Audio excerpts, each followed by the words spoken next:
First time we've ever done this, done a live show, a popular demand. So this will be a bit of a learning curve, but appreciate anybody who tunes in, and like we'll reiterate this throughout the show as we do it.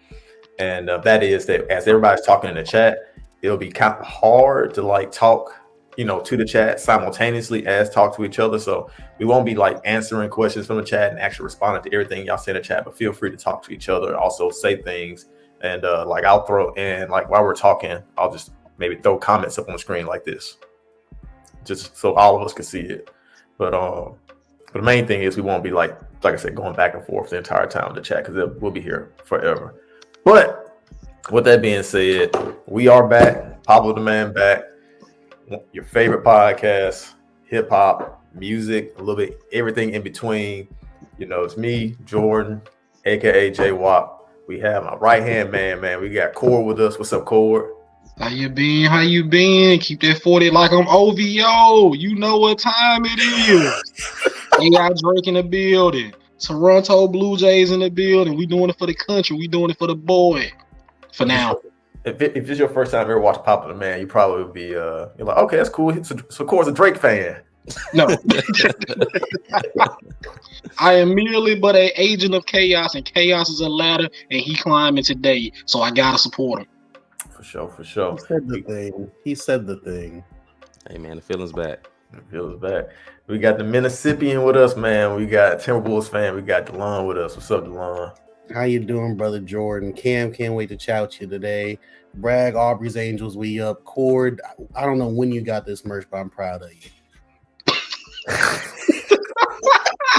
No, what's funny is Cord is the type of nigga that probably like got that on 2-day ship when he heard we were gonna do the No, I got this shirt. Was it last year? I was gonna say I feel like he's been had it in the tuck. This is a minute ago. But why the Blue Jays have? I don't know about the Blue Jays hat, but like I've seen Cord with that shirt before, and I was confused when he had it on. But I didn't know he had the Blue Jays shirt. No, I'm gonna tell you what it was. Bragg sent a tweet of Drake, of like it was this picture of Drake, and I was like, "No, that'd be a hilarious shirt." And somebody in the comment section was like, "I made it a shirt." I said, "Yeah, it's gonna come in handy one day." But again, why the Blue Jays hat? Oh, Toronto. I mean, I get that, but like, why do you get it? I just got it. You always had it. You just happen to have it. People just buy hats to go with their fit sometimes. Yes, You're right. And also joining us today, man, we have the one and only Suns fan, man. We got Cam with us. What's up, Cam? What's up, y'all? Y'all already know what it is. Glad to be back. Always ripping. Never stop. It sure look crispy. It's a tough day in Suns Nation. We're gonna talk about it.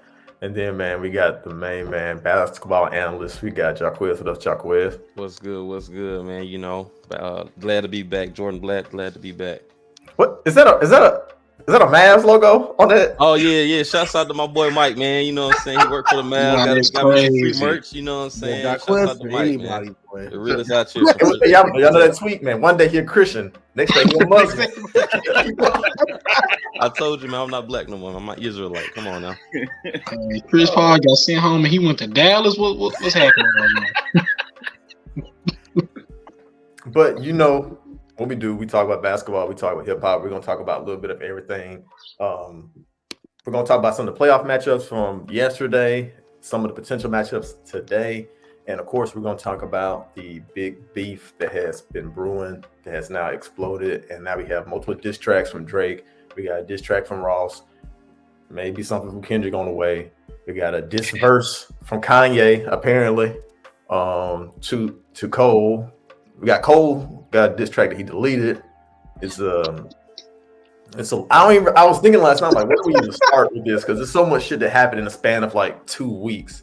I think it's probably best to start with what most recently happened.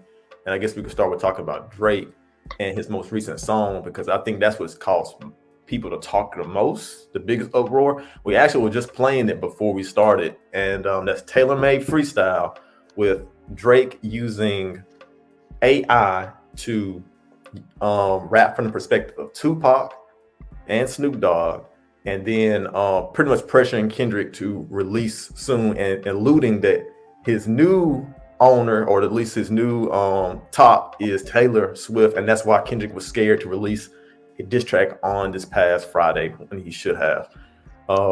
Cord, let me ask you, how did you feel about this diss? And do you think it was a smart move by Drake? Did you like the song? What are your thoughts, man? I would like to start off by saying new owner is crazy. I mean, but she said she wanted to go back to the 1830s. So you know, she did say that. She did say without the racism though. Without the racism, slavery, not racism. I'm with you. Hey, NBA. I like the diss track. He did everything he was supposed to do. I know it's a lot of uproar about the AI thing. You know, all the artists signing a letter last week saying, "Please stop this." I kind of rock with it though, because it's a spit in the face to Kendrick. Because Kendrick, one thing is, I like paying homage. You know, I like paying homage to my guys. I like rapping from the perspective of other people. And Drake was like, "Oh, you like doing that? Well, I got something for you. I'm gonna speak from the perspective of Yogo."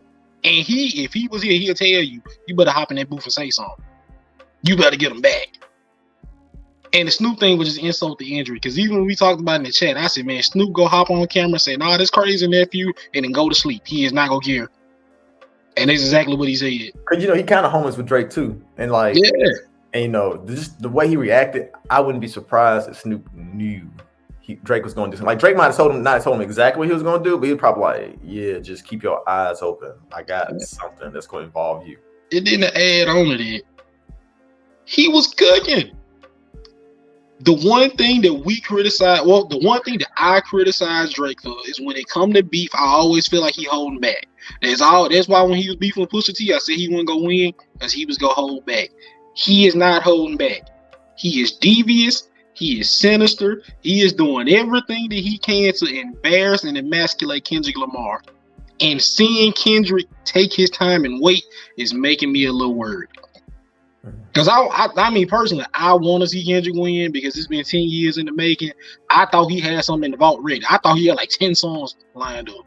Man, that's what's kind of confusing because you got all these rappers, and you know it's hard to say who's actually close to Kendrick, who actually knows Kendrick, and who's just lying just to get clout. But you got so many people who are like, "Oh yeah, I heard this is world changing." Like, ooh, ha ha ha, it's gonna be a funny week when Kendrick released this. And you had people say that shit for like 2 weeks, and then like 2 weeks pass, and we ain't heard the song. So it's like, if the song is done, what's he waiting to release? You know, what's he waiting to release it for? Like some people are starting to say, like, I think Maul. He the one that floated the idea that maybe he's gonna save it for an album, and that's why he's doing that. But I'm just like, I don't know what the holdup is, but we're gonna talk about that too. But DeLon, you know, man, one of the Aubrey Angels, you and along with Jaquez, man, how did this song make you feel? Honestly, I had absolutely no problem with the song. I like the song. I'm not gonna say I love the song because I love the other song he dropped. But I like the song a lot. I think people being upset about the song is really funny because people are talking about like rules, new rules, all this kind of stuff. And we'll get to this later, but J. Cole saw it on the horizon. These two niggas hate each other. Like the way Drake talking to Kendrick, this is not you over there, I'm over here. This is not rap beef. Drake does not like Kendrick Lamar listen to these songs. He didn't give a fuck to be talking to Kendrick in Tupac's cadence, to his flow. He didn't even care to talking Snoop Dogg's obvious vocal inflections. He just did. He sprinkled in nephew like parsley. But other than that, he didn't do anything. He just does not like Kendrick. Boy, the you know, it's kind of also funny because like the internet is very we hear one thing, we're going to talk about it. That I like younger girls line, that was a bad play. That was a bad play. In today's internet, that was a bad play. But again, the thing is, Drake has historically been able to read the room very well and either adjust or just know what he can just go over and not care. He's reading the room. He doesn't care right now. He just does not like Kendrick Lamar. So I'm here for the song. I don't care how long we take until Kendrick wait. It's just funny. But yeah, I'm here for it.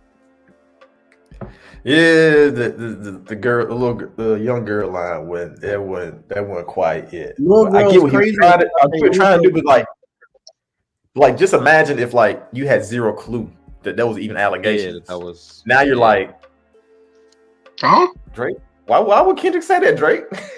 Or did you start Googling? It's like he's doing Googles, and now you look a little crazy in the light. Yeah.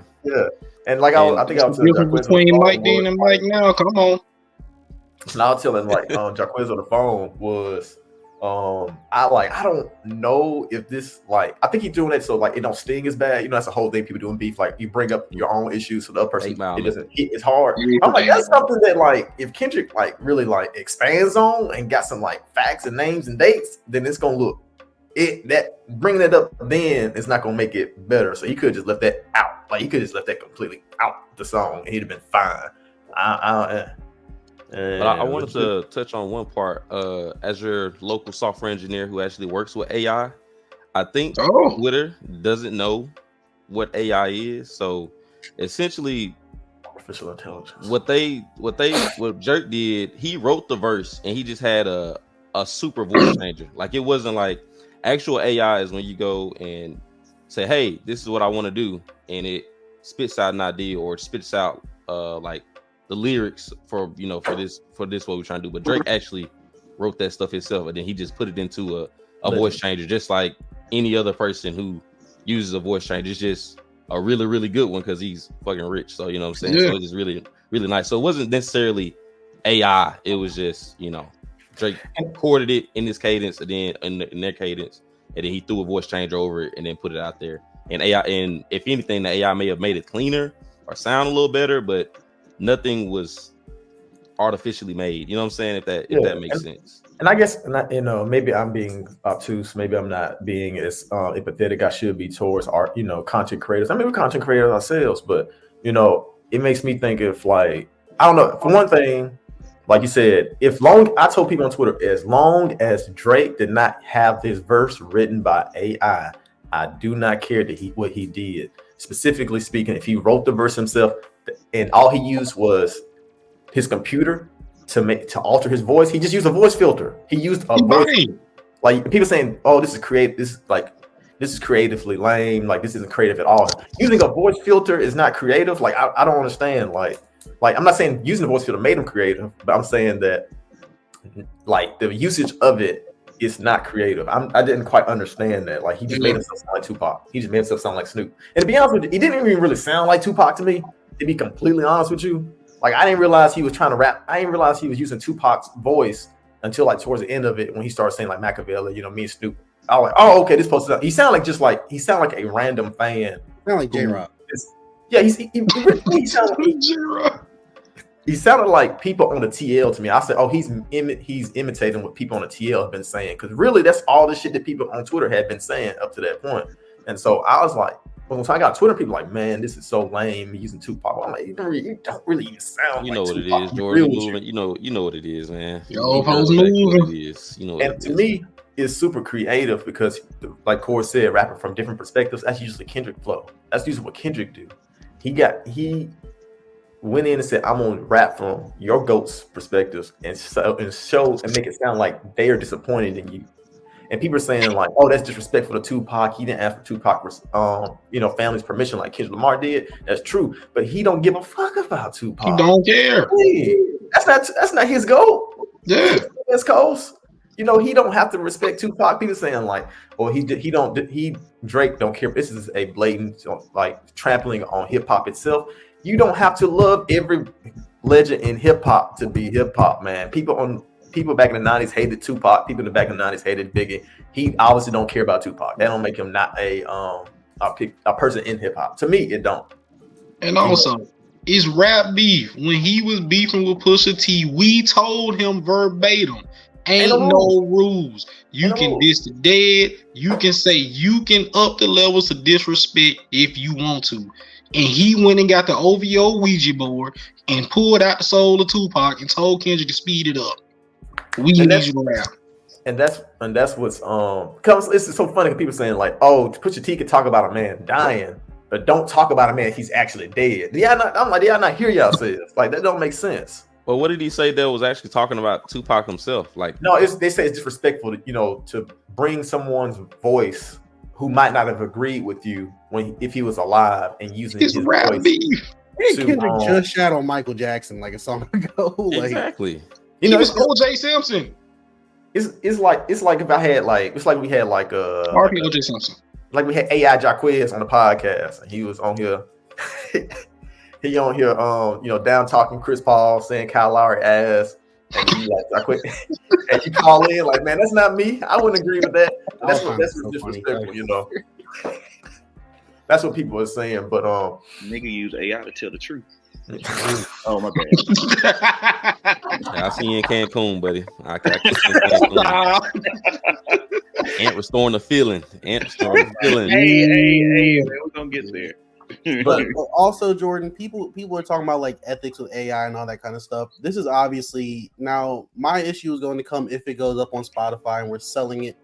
And then also, as long as like, because when Drake put it up, it said AI Tupac, AI Snoop. As long as we get that AI tag, it's like on TikTok when they're like paid promotion, on Instagram they're like, this is a paid promotion. As long as we get some notification this is AI, as long as we're not selling it and benefiting from their money, I don't care. This isn't the precedent that was set. The whole week before, we thought we were hearing AI tracks and people were taking that seriously.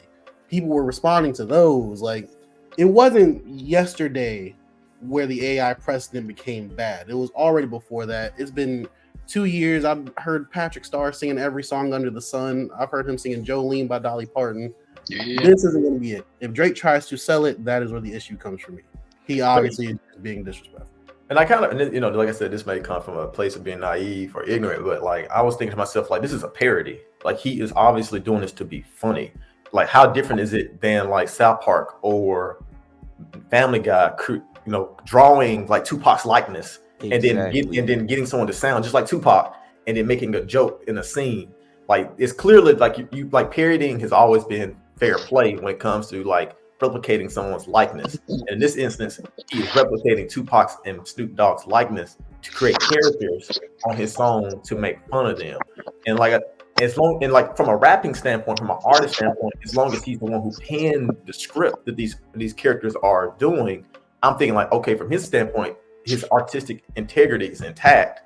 And in terms of like ethically speaking, from like ethically speaking, like ethics, this is a parody just in audio form rather than video form. Like, he could have done, like, if he had made a music video and he had a nigga dressed up like Tupac and trying to imitate Tupac, like, how is that? I don't understand how is it any different. Like, we wouldn't probably said anything at all.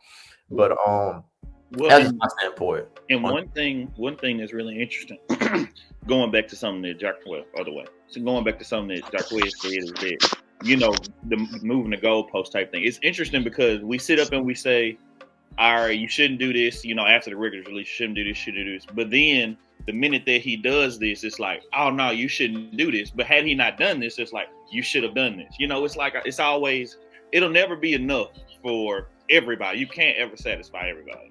Also, that's what I told Jordan yesterday. I feel like I've seen people say Kendrick don't have to respond. I've seen people say after like that he don't have to say nothing. I've seen people coping for J. Cole, saying, "Oh, J. Cole, he's 30, man. He got a family, man. He don't have to reply." It took Drake 3 weeks to reply. Like, if you like who you like, then you gon', what I'm saying, they gonna say that they gonna move the goalposts and make up every excuse in the book for why whoever they feel they care for, why they don't have to do that or to justify their actions. And like I said, I respect Jordan because he was being as objective as possible. Like, what I'm saying, like, he loves Kendrick just as much as I rock with Drake. So he feels like the song was good and it hurt. Hey, it just is what it is. That shit felt like a good chick when I heard. I was like DeLon had sent it in the group chat, and I'm like, what is this? And then as it started playing, like I said, I'm like, who the fuck is this rapping? And I was like, why did Drake post this? And then start clicking. I'm like, oh. And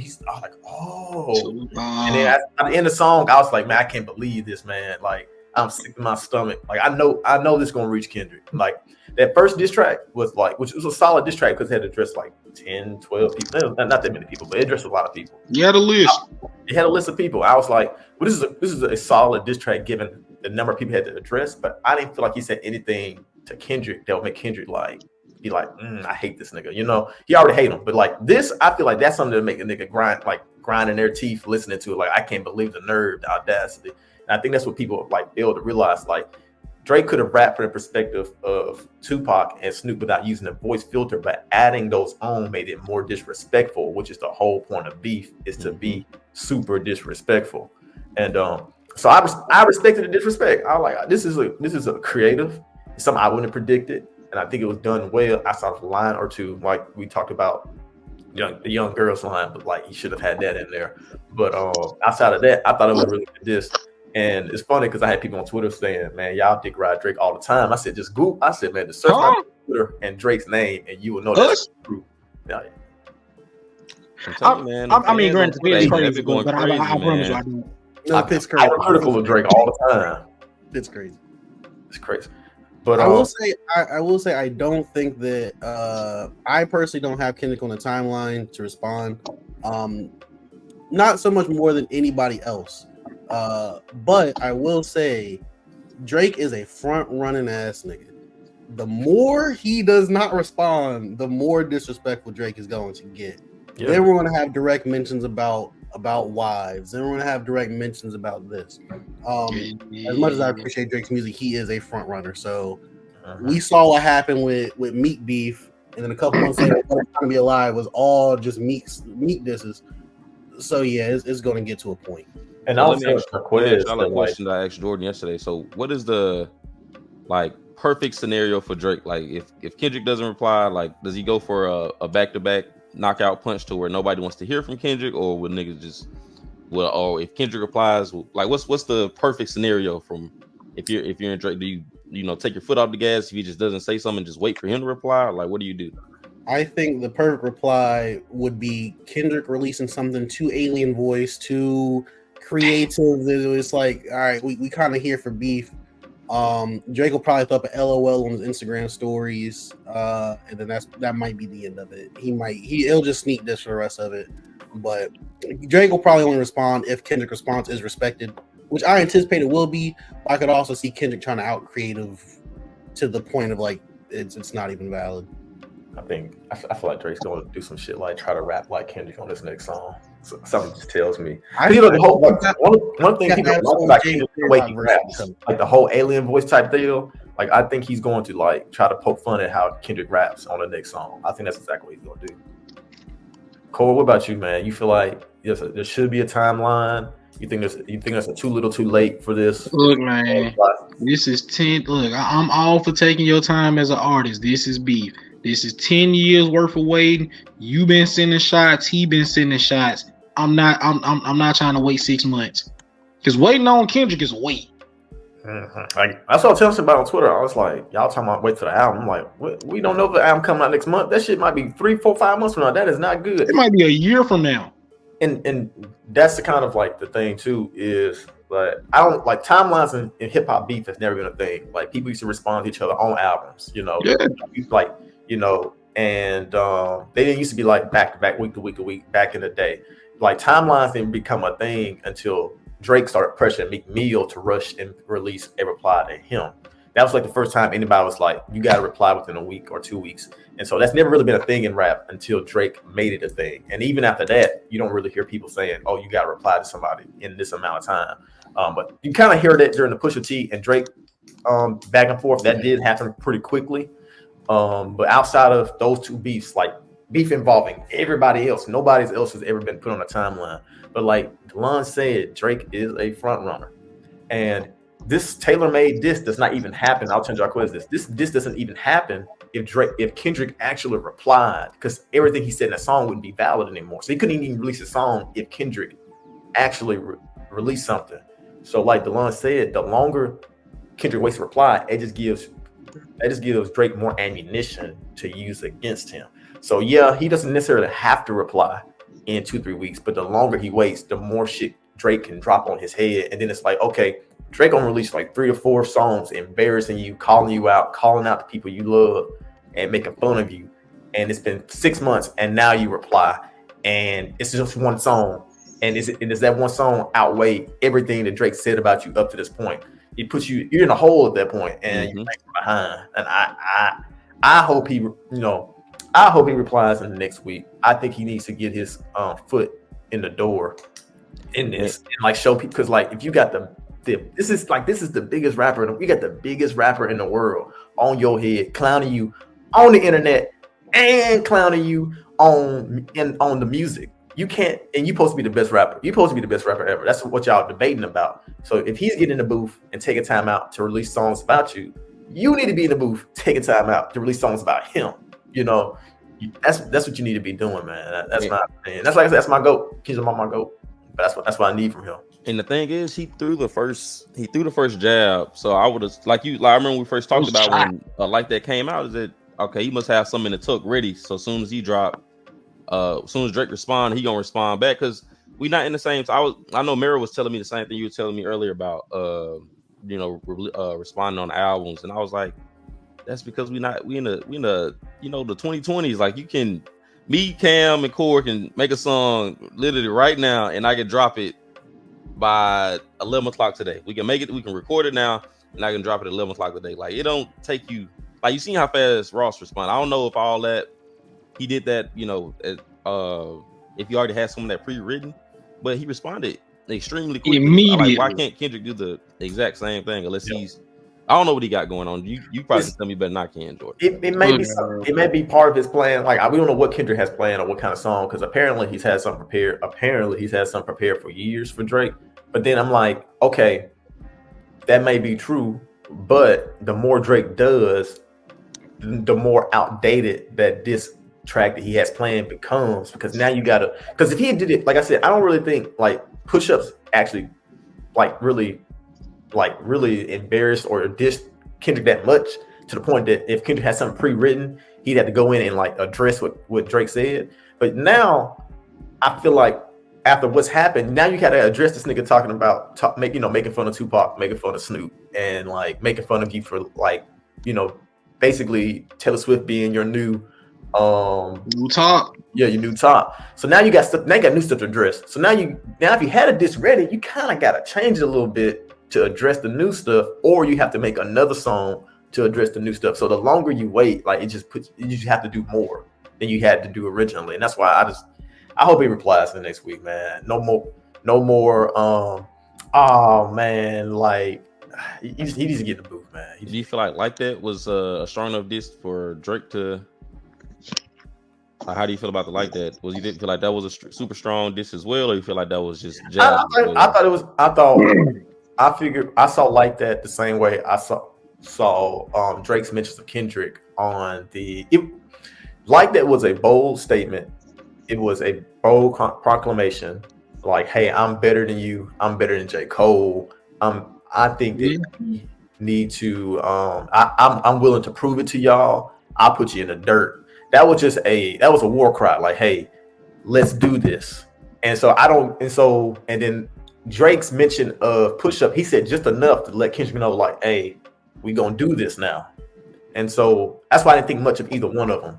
I think that Drake threw the first real punch with Taylor Made, and now I think that Kendrick has to respond now. Like, if he didn't have to, if he could have waited, maybe it wouldn't have been as bad if Drake never released anything and he replied a month later. I still wouldn't have liked it. But now Drake has thrown an actual punch. Kendrick needs to reply now. Now, to me, Drake is up 1-0 on him, in my opinion. I don't know how y'all. He's snatching chains and burning tattoos. You can't walk away after you say that. Come on. You can't go back to you can't. I'm gonna go to the lab for 6 months. Like, you got to respond. I think it's the pressure on Kendrick. Like, if people saying like, Snoop Dogg, Snoop Dogg's still alive. So like, if your OG calling you. If your OG calling you, say, "Hey nephew, he don't get silly. What you gonna do?" That's put pressure on you. Come on now. That's all I think, man. Any other thoughts? I'm just. Are we gonna talk about? Are we like going on to the Kanye part and all that, or are we just gonna? We can leave it alone. So I'm always ready to talk hoops now. Don't get me wrong. Now. Yeah, you're right. I'm debating because we do have a lot of other stuff to talk about. And I mean, the Kanye one wasn't that crazy, honestly. It wasn't crazy. It's just I like the Lucian Grange line. It's like, wow. I mean, we talking about it now. Like, how y'all feel about it? I like the Lucian Grange lines. I don't think he understands what a diss is. Like that. Nah. I don't think he understands. I think he just heard everybody say, "Hey, fuck Drake." He was like, "Hey, I want a part of that." And then he just, I'm gonna chime in. He pulled up. He said his piece. He walked on out.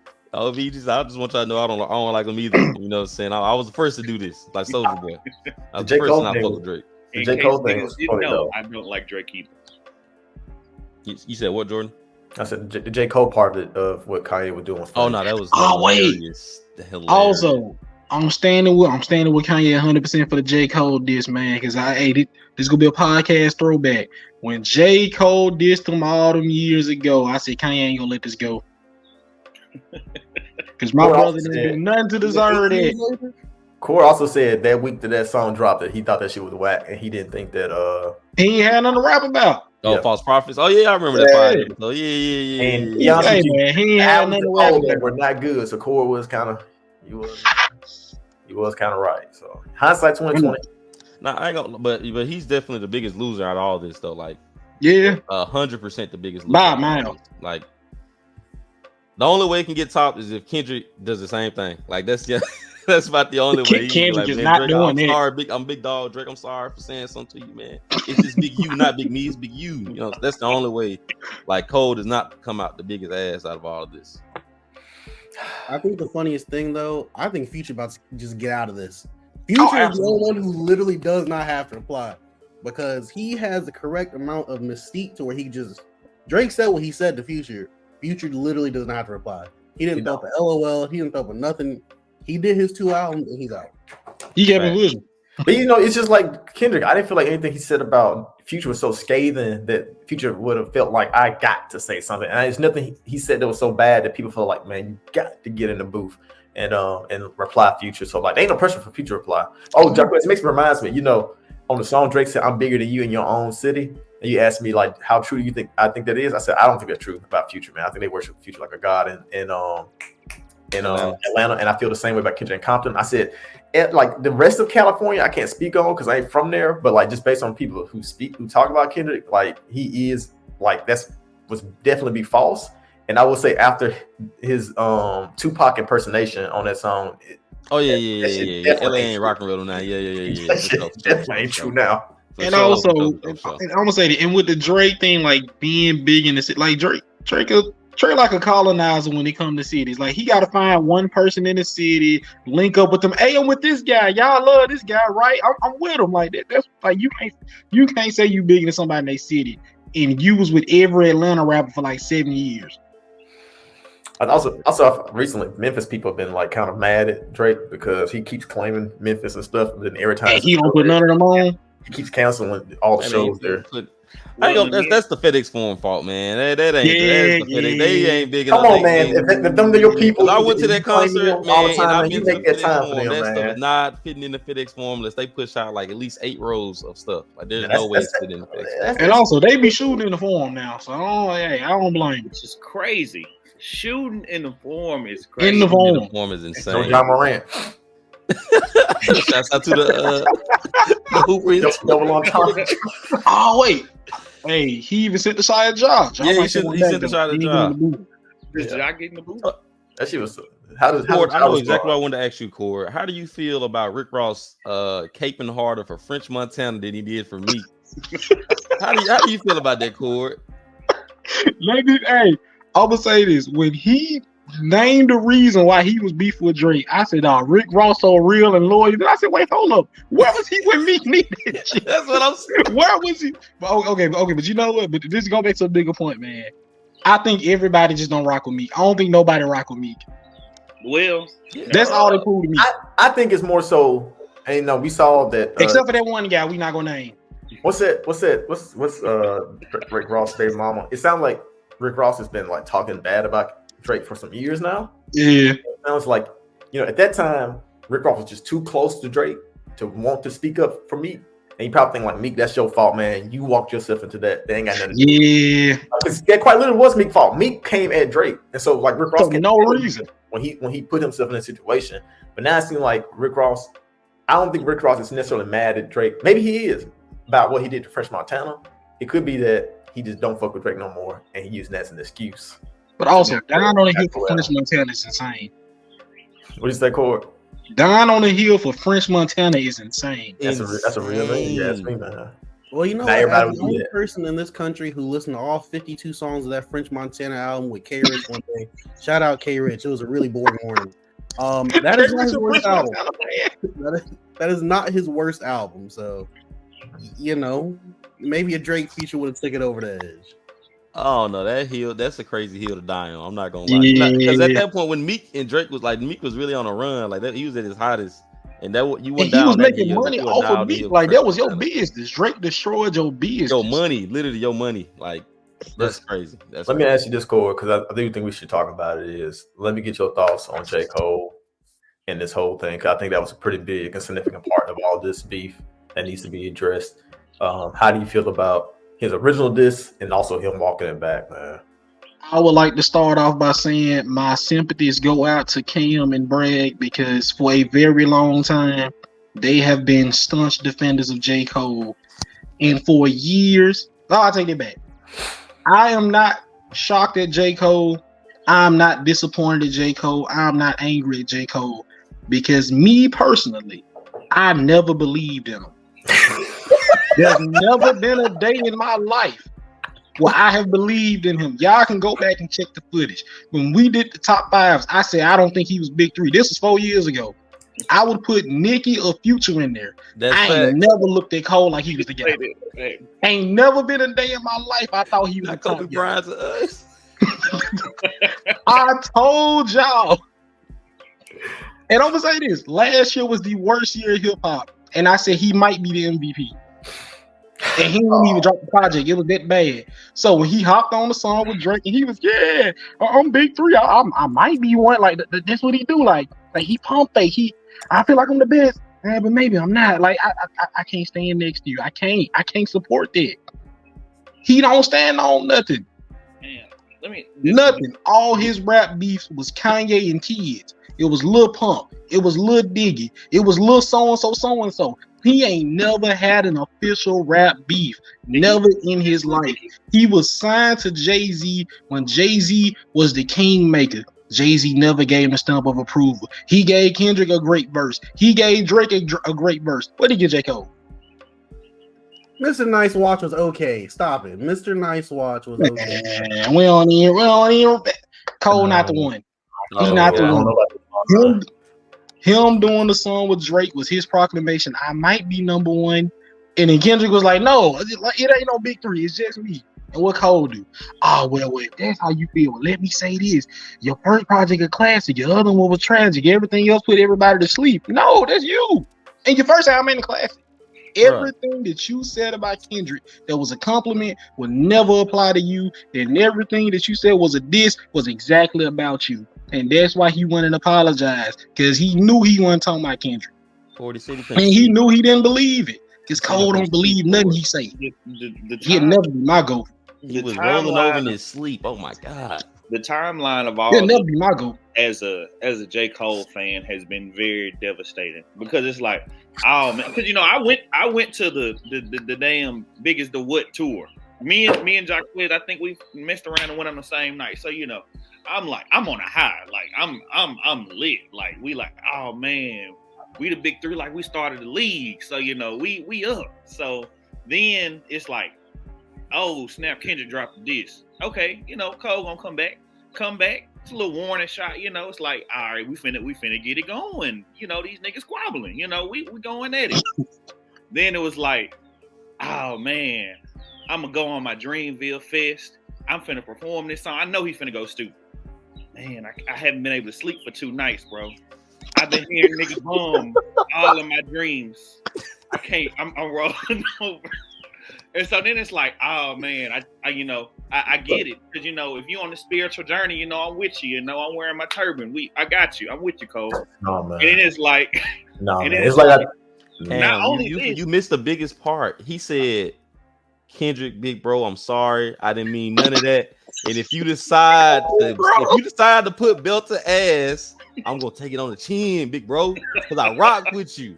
I'm just gonna take it on the like, nigga, what? As a man, he not the guy. As a father, man. He not the guy. Like he not the guy. Even if you didn't believe what you said, like I told Mero, I said I love Cord because Cord say a lot of bullshit. But Cord gonna stand on it till he believe it, and that's what you got to do as a man. That's just what you got to do. And, like, indeed, oh my and god, then oh my all god. this, like Jaquez said, I'm at this point, I'm on the bottom of the roller coaster. I can't go no more. And it's like, oh, not only am I gonna do that, I'm gonna get on the damn Red Leather song, which is actually a really good song. And then I'm gonna get on the song and I'm gonna be like, oh man, I was just playing, bro. You know, this shit, that ain't really how I am. That ain't really the nigga I am. It's he like, really deleted the shit later. Did he really deleted it later? I told you. He told hot take. I have absolutely no problem with anything J. Cole did. Because look, let's be honest. That taking a step back, especially in retrospect, like I said earlier, Drake and Kendrick are not fucking with each other. You can tell by the tone of J. Cole's verse. You can tell by all the homages. There's like 3 different homages to take over Jay-Z. Literally, bar for bar, like the your first album, the da-da-da. Jay said that exact same line to Nas. He was literally... J. Cole thought this was a student of the game rap battle. He thought this was a rap battle. Them niggas over there don't like each other. And I think that's quick for J. Cole, because that's not the type of energy that Drake came with. That's not what Kendrick was talking about. So I get it. And then if we want to take a step back, I'm sorry, Corey, if we want to take a step back, over the last 2 years, I think J. Cole has been rapping better than Kendrick and Drake. I do agree. Drake made an homage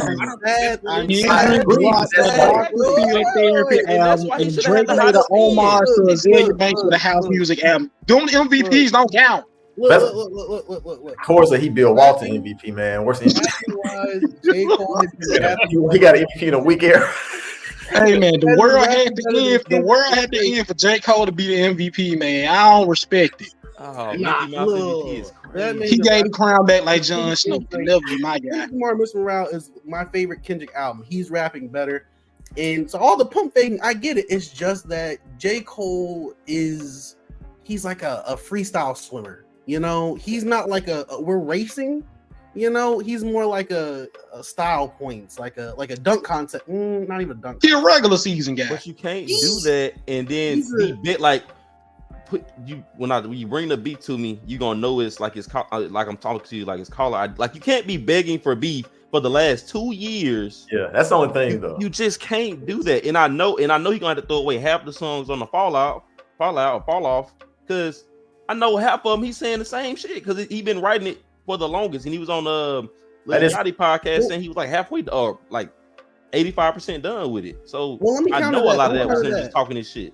We have seen in the past. I have seen in the past actual rap battles where we're literally like, let's just rap, like literally like let's hop on the same track, let's rap it up.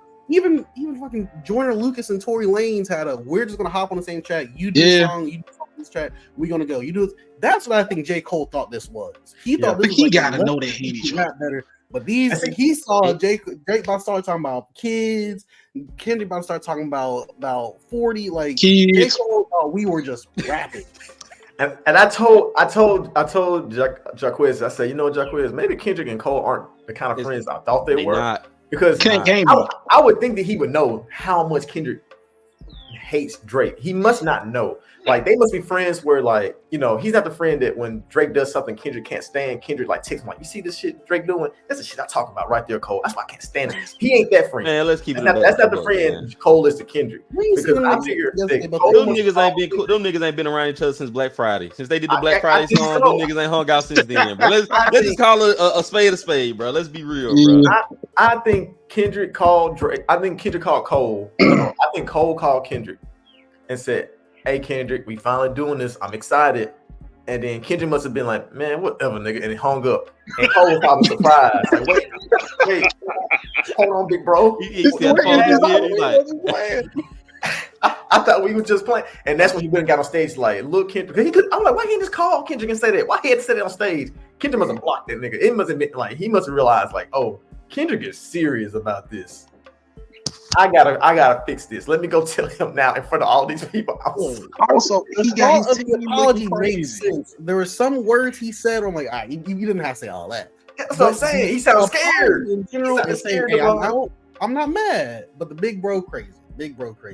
He sounded scared. That's what I'm saying. Big bro, he got his team looking crazy, man. Cole remember every bad thing he ever told Kendrick in private. He got scared. Oh. He had the Dreamville artists on Twitter telling TDE artists, "Oh, we go see y'all." You got your team looking bad. They ready to die for this, and come on. I'm not mad at him for him. I'm mad at him for the people that believed in him because I told them not to believe in him. No, you can't even be mad for them because they caping for him. Y'all wouldn't understand, man. Y'all some little kids, man. Y'all don't understand. He's just in a different space. And what? Man, Hopped on the song and told you gotta know they hate each other. There's no way you don't know. That's what I'm saying. If anything, this whole thing started because of him, because Drake didn't say nothing about the big three. Yeah. That's really his fault. You're right. But again, he's like, "Hey, we're all buds. Look at us, victory lap." And he just can't read the room.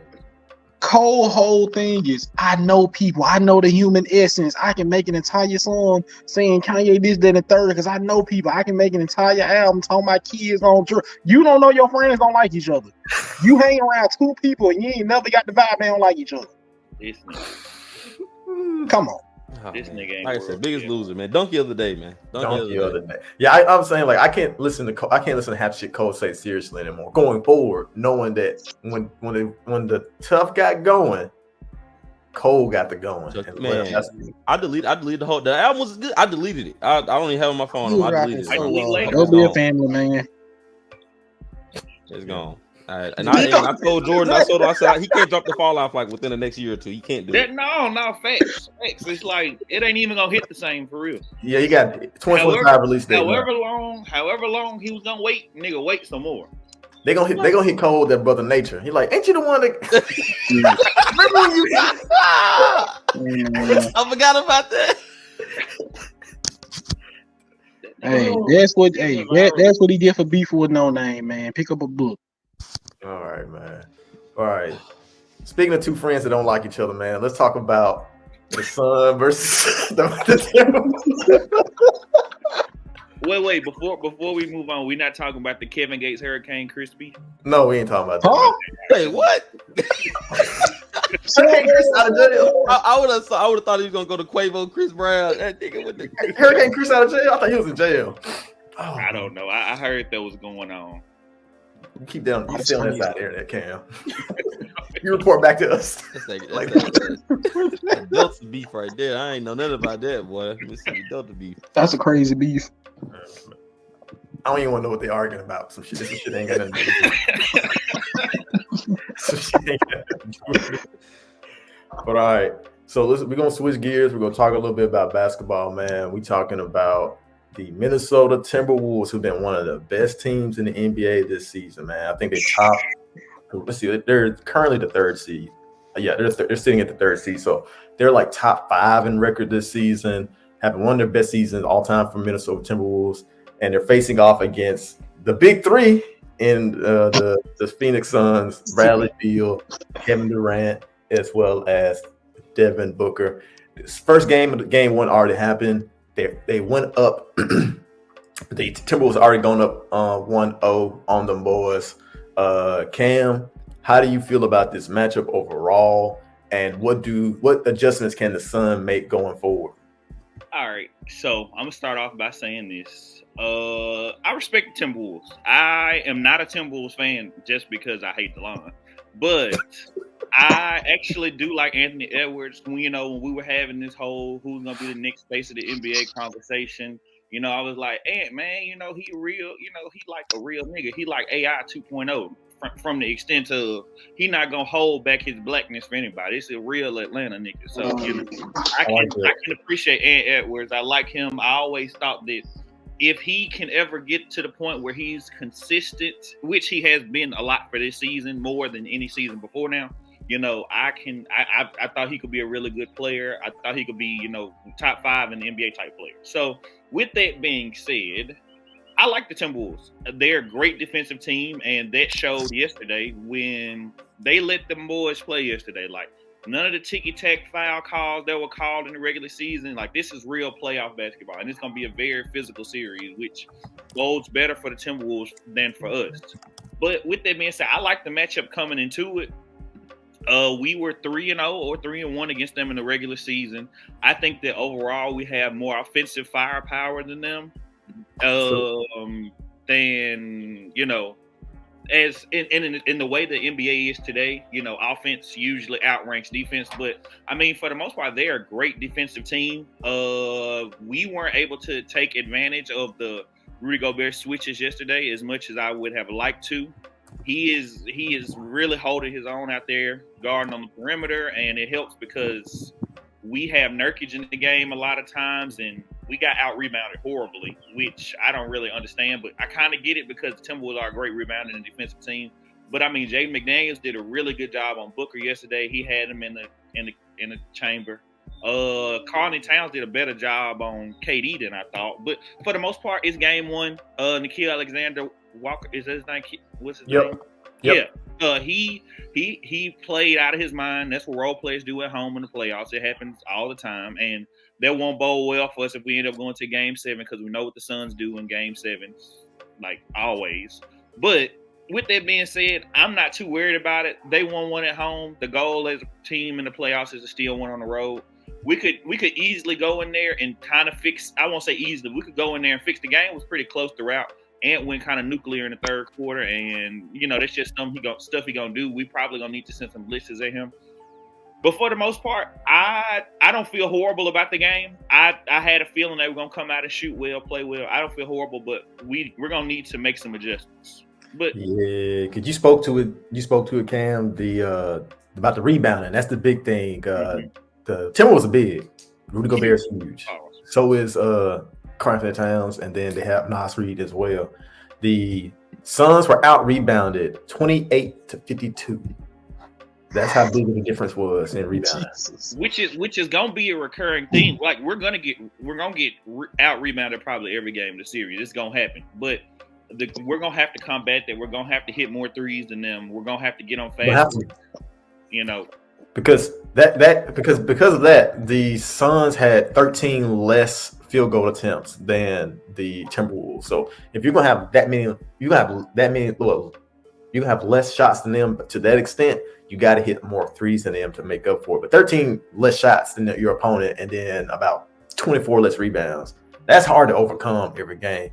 Delon, man, what did you see in this first round matchup? Did game 1 play out the way you thought? And what do you think the team can do better even after winning that first game? Oh yeah, 100%. So first off, you said the Suns' big 3. You got it wrong. Take out Brad Beal, add Grayson Allen. Second off, Cam, really funny. I went back to the text on April 4th. You said watch Rudy Gobert get played off the court when we go to small ball. I'm really glad you said that he's guarding on the perimeter because I wanted to see that. But I am very, very confident in this series going forward. I'm not at all discouraged by that 0-3 during the regular season. The first game, Ant was out. The second game, Cat was out. The third game, Cat had got back the day before from a 2-month injury. So I don't really hold stock in that. I hold stock in Kevin Durant. Kevin Durant is spectacular.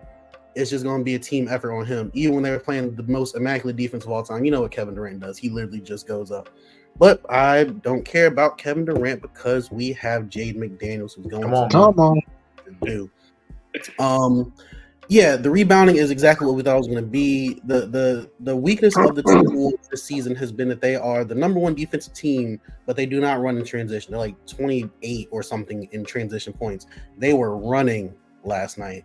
And the other thing, I think what's really going to show in this series, especially as we go on to the later games, I think the Timberwolves have one of the deepest benches in the league. Nickeil Alexander Walker, who filled in many times for Anthony Edwards at the beginning of the season when he was out. He missed like 5 straight games when he rolled his ankle or something like that. We didn't miss a beat. Filled in for Jaden McDaniels in his spot, didn't miss a beat. Filled in for Mike Conley. Mike Conley sat some games at point guard, didn't miss a beat. That man is immaculate, underpaid. 3 years, $9 million, absolutely insane. And probable 6th man of the year, Nas Reed, is an absolute mismatch. Man, shout out Big Jelly. Shout out to Nas Reed. Man. But yeah, I just think that we are a little bit deeper because that was a Kevin Durant show, and we saw Kevin Durant playing MVP level basketball last night, and it was just not enough. Devin Booker gonna have to figure something out. Brad Beal, he has to he's had a great last 4 or 5 games of the regular season, but everything before that, I was absolutely disgusted with what I was seeing from Bradley. I know he had some injuries, but he gonna have to a little bit like Washington. Them last, I'm about to say them last 4 or 5 games of a season could be fool's gold too, because that's a lot of time. A lot of people stop trying. It's like D'Angelo Russell. But then also, last thing, the scariest player on that team to me, that what really hurts us because we get killed by role players all the time. Grayson Allen gonna have a series. There's gonna have to be Grayson Allen hitting the shots. He shot 1 for 11 or something last night. Something crazy. 0-3. Which is crazy. I think he hurt himself, didn't he? Yeah, he got hurt. Yeah, he only played 25 minutes. He led the league in 3-point percentage. But I mean, that speaks to the Timberwolves defense. I mean, and to bounce off, pause, what you said. I feel like 3 pauses in one segment, Cam. It's okay. It's okay. But for the most part, I feel like we have a version of a small ball lineup that we can put out there. The only thing is how well is Cat able to take advantage of it? I know he's still kind of limited in terms of his injury. I would love to see us implement that. I didn't see us really do it in the game, but also we kind of got down fast in that third quarter, and it just kind of got to the point where the game got out of reach, and it's like, all right, just go ahead and rest your guys. But I'm expecting a Devin Booker, not necessarily a masterclass, but for the most part, we saw how Kevin Durant played in the last game. So the Timberwolves' defensive strategy next game is, all right, let everybody else beat us. And at that point, hopefully, I can't bank on it, but Anthony Edwards, I doubt he plays as well as he played next game. So with that being said, if they're double teaming Kevin Durant, Anthony Edwards doesn't have as good of a game, Booker can, should be able to get some easier shots off. So if we can still win on the road, hold at home, we should be fine. But that's much easier said than done. To get some stats, DeLon said that the Timberwolves weren't a good fast break team. They were ranked 29th in fast break points in the regular season. Christ. But with that being said, as a Clipper fan, Live City fan, that don't really matter much in the in the playoffs because the game slows down so much. So teams don't really score on fast breaks that much in the playoffs. Anyway, it's all about what you can do in the half court. So half court offense ends up being a lot more important than fast breaks. So that's not going to really hurt the Timberwolves. Can Anthony Edwards repeat what he did last night offensively? It'll be tough because he did make a lot of tough shots. He had Booker, KD, he had everybody out there dancing, trying to guard him, and he was just making tough shot after tough shot. I think I saw a graphic on the game that Anthony Edwards has 6 30-point games in the playoffs. He's been hooping every time he gets to the playoffs. The only other Timberwolf to have more than that is KG, who had 7 games like that. Yeah. So he could very well replicate that performance based on how he's been performing so far when he gets to this part of the season. But who are the Sun going to throw at him on the perimeter to hinder him? And that's my thing. One thing Screw said two-way book, but I ain't saying them. We ain't gonna bring up the tweet I saw about two-way. No, I was just gonna say that. That's what I was. I was a little of them, man. Bowl. They've been on Book's head, and he deserves it. No, it's crazy because I'd be liking the tweets, but then because they be funny, but then I gotta go back and unlike them to save face. Yeah, to save face. But no, I mean, I would say one thing that I did not like is that we put Kevin Durant and it's like Frank Vogel had this damn, oh man, I'm gonna let these two battle it out. I'm gonna let them get on their Drake and Kendrick shit. I'm gonna let KD guard Anthony Edwards, and then we're gonna go back and they gonna guard each other. Hey man, KD don't need to be doing it. This man is 36 years old, 37 maybe. I don't know how old KD is, but he don't need to be expending his energy on defense trying to keep up. Let Grayson do all that dirty work. We just gave him a $70 million extension. He finna let him do that work. That's his job. That's his role. Put Royce O'Neal in the game. Put a body on. In Frank Vogel's defense, he's used to having a roster full of all NBA defenders. That is true. That's facts. And I ain't gonna lie, that was my first time just really sitting down watching the Timberwolves yesterday. They had it was one time at one point where I was like, they got out of everybody on the court, I think everybody needs. I don't think they had a guard on the floor. I think it was like freaking Anthony Edwards, Nas Reed, Rudy Gobert, Cat, and I don't know who else was. Probably Like, McDaniels. Is Nas Reed at the three? What's going on? And he was cooking. And I'm about to say that nigga is effective. Bro, they were moving. I was so impressed. And then to go back to what Jordan was saying about Anthony Edwards, he's been a playoff raiser like since he got like in the league. Like since he got a taste of the playoffs, he's always increased his numbers and has been a better player. So I definitely think he can, and I don't think the Suns have any stoppers that's gonna, negate that or make that not be a reality this series. And tough shot makers and two-way wings have historically been what you need to win an NBA championship. And they have that. Like they have literally the poster boy of that with Anthony Edwards, and he cares on both offense and defense, and he's here to, he's here to win. He's not happy to be there. He's there to win. And I don't see Book could have had a better game, but you lost by 25. Cam, you said that they would switch it up and focus on Kevin Durant. I don't see why they would do that. Kevin Durant had 31 and they lost by 25. There's no reason. The loss by 25 is a little misleading because they let the backups in and Luka Garza started getting off at but that's the thing though. The fourth quarter, the score was 28-23 Wolves, but the third quarter it was 31-21. In the second quarter it was 34-23. So they got out 20 points in 2 quarters. For sure. I don't know if y'all have paid attention, but this is something that so usually in the past what happens is the Suns, whatever happens to the Suns, I can see it coming from miles away. And just a matter of who's going to expose. This year, the Suns' issue has been clutch time bats. We are, for some freaking reason, with Devin Booker. Well, I know why, but we are the worst clutch time team in the entire NBA. We scored the least points, and it's crazy because if you look at the point differential, we're like plus 10, plus 5, plus 7 in every quarter, and in the fourth quarter we're like negative 10.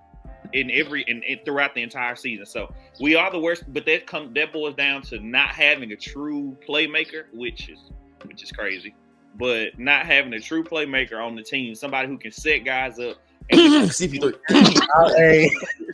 I know it, guy. My bad. And we turned the ball over way too much in the clutch. So that's something that has bitten us throughout the season, and it could very well expose itself. But like I said, it's just gonna boil down to a couple of key shots. I feel like this series is gonna be closer than people think it is after one game. People make a lot of game one, and it's a feel out game. We gotta get in the lab, get on the whiteboards and figure it out. Also, Rudy Gobert is absolutely atrocious around the rim. Like he has zero touch. Like I've never seen anybody hand be at the rim and then the smallest bit of contact he just throws on the. I don't understand. How do you have no right there? I don't understand at all. Now, in his defense, his first 7 to 8 years in the league, he wasn't really getting the opportunity to get the touches. When you playing with a 6'3" shooting guard that don't know how to pass the ball and you wide open in the paint, he ain't got the reps in. That's all. But also, especially with the clutch time conversation, that is perfectly, if the Timberwolves keep the game close, that's perfectly where we match up because we have the Suns, the Clippers, the Mavs. We play very well against ISO ball. We got 3. Which one of y'all gonna beat us? Is it James Harden? Is it Kawhi? Is it Paul? Is it Devin Booker? Is it Brad Beal? Is it Kevin Durant? As long as it's not Kevin Durant, then in that fourth quarter, if it's a tie ball game, I feel confident that Jaden McDaniels, Nickeil Alexander-Walker, and Anthony Edwards going to do what they got to do on defense. And it's actually hilarious because, the whole thing in the NBA now is get the switch on the weaker defender. So it's like, all right, bet. We got Mike Conley. Let me get the switch. Oh, shit, it's Ant. All right, let me get the next switch. Oh, shit, it's Jaden McDaniels. Let me get the next switch. Oh, shit, it's Cat, but he's 7 feet tall. It's like I said, I respect y'all. I respect it, but I also want to not lose. Ideally, they would go after Mike Conley. He's the weakest defender on there, but the Timberwolves do a good job. How many minutes? I didn't see him out there that much. They pulled him off of Nickeil because Nickeil can't play point guard. He's been practicing point guard all season. They do a good job of protecting Mike Conley. That's the thing about it. But that's their weakest defender in that starting lineup. And he's not bad. He's still a solid defender even at his age and at his size. But shout out to Rudy Gobert. me and Cord both EPOY. apologists. People are hard on him because as Clipper fans, we witnessed the series against the Jazz, and we know that shit was not Rudy Gobert's fault entirely. They Rudy Gobert, Donovan Mitchell, Jordan Clarkson, all very bad. Royce O'Neal, he's hyped up on defensive end. Exactly. All these guys on the perimeter would just let their defender run past them, run to the rim, and now Rudy Gobert is stuck in no man's land. He's between okay, do I stay here next to Terrence Mann, not let him shoot a three, or do I defend this person who's driving the rim? I'm gonna challenge PG. PG throws it to the corner. I think that's coaching because I know some coaches when you have a 7-footer like that, they channel them to the rim, let them go to the rim. We got Rudy there, then the rest of y'all are just you know what I'm saying? Exactly. That's what the Jazz is living off of for years, and they never added better defenders to their team. And that's why we used to kill Rudy. I defended him. It's just we're gonna just let Rudy contest everything. If the guy get past you, that's okay. Rudy gonna contest him. But when you do that, when they put a smaller player in the corner, they can hit threes all day. So what Quinn Snyder probably told them is that's Terrence Mann. Because Terrence Mann ain't really a shooter. It's like we're gonna just live with Terrence Mann taking threes, and that shit just burned them in that 43 points later. All it took was one game for Terrence Mann to burn them. Like that, the way Terrence Mann shot that he ain't never shot like that again a day in his life. So that was just for people who were crucifying Rudy for not closing out on a player who cannot shoot threes, who hit 6-7 in that damn game, in that game 6. You cannot really fault him for that. Not to mention he gets played off the floor in other matchups because the coaches are like, well, Rudy can't really guard the perimeter all that well, and we kind of need to switch everything because otherwise we can't really defend the perimeter to the best of our ability. But when they do that, then teams have a free throw. They just have a red carpet to the rim, and then they're just scoring at will. So he gets played on the floor because his previous teams cannot stay in front of their man.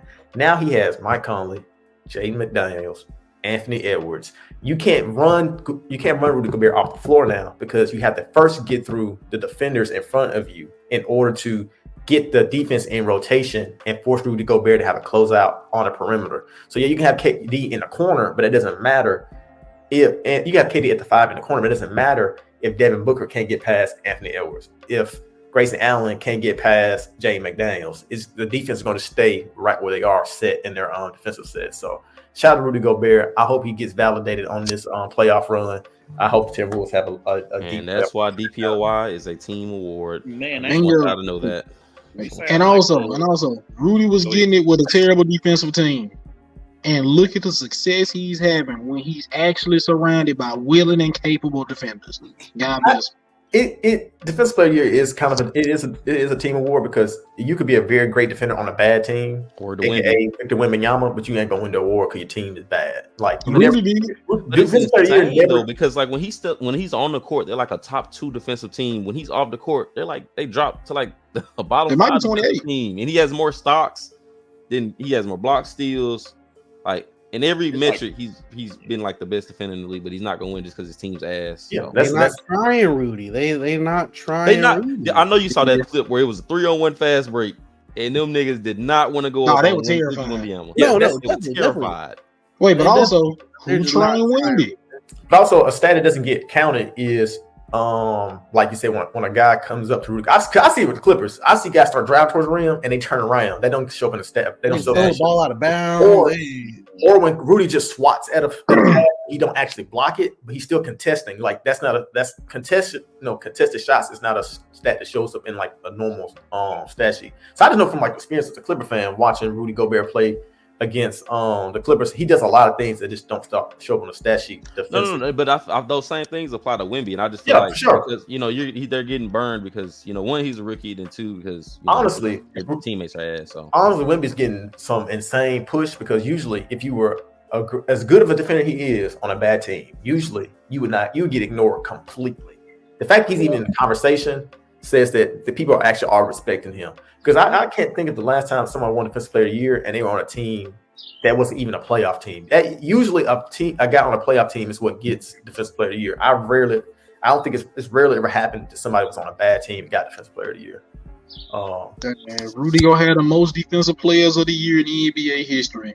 then all his Rudy teams gonna be there 10 years later. and all his teams be good. So all his teams be top 2 in defense. And like we saw from the Jazz, like they had a bunch of bad defenders and they were top 2 in defense. Like that's because of Rudy Gobert, not because of Royce O'Neal, Donovan Mitchell, Jordan Clarkson. Like they had a bunch of negative defenders on the court.